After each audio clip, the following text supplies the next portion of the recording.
এই মঞ্চ থেকে দাঁড়িয়ে আমি কবিগুরুকে প্রণাম জানিয়ে বলি, চিত্ত যেটা ভয় শূন্য, উচ্চ যেটা শির, where the mind is without fear and the head is held high।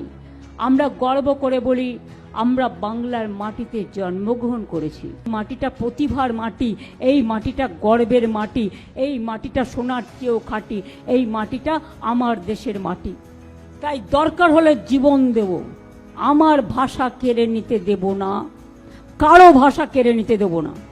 আমাদের বাংলা ভাষা আমাদের অস্মিতা, আমাদের জীবন, আমাদের সম্পদ, আমাদের সংস্কৃতি, জাতির মেরুদণ্ড। মনে রাখবেন, জাতীয় সঙ্গীত দেশে একটা ন্যাশনাল সং গেয়েছিলেন কে? বঙ্কিমচন্দ্র চট্টোপাধ্যায়। বাংলা জাতীয় সঙ্গীত জনগণ মন অধিনায়ক জয় হে গেয়েছিলেন কে? বিশ্বকবি রবীন্দ্রনাথ ঠাকুর। এই সোনার বাংলা। জয় হিন্দ স্লোগান কার ছিল? ওটা নেতাজি সুভাষচন্দ্র বোস।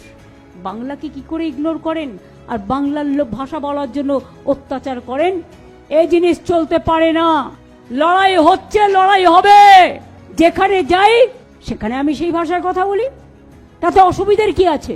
তাকে সম্মান দেওয়া যায়।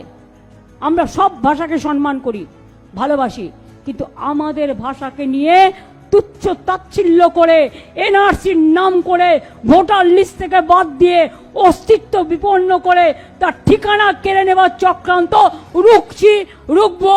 সবাইকে রাস্তায় নামতে হবে এর জন্য।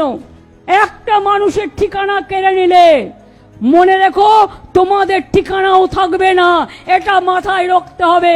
যারা অত্যাচার করছো সেই জায়গায় লড়াইয়ের জন্য তৈরি হন।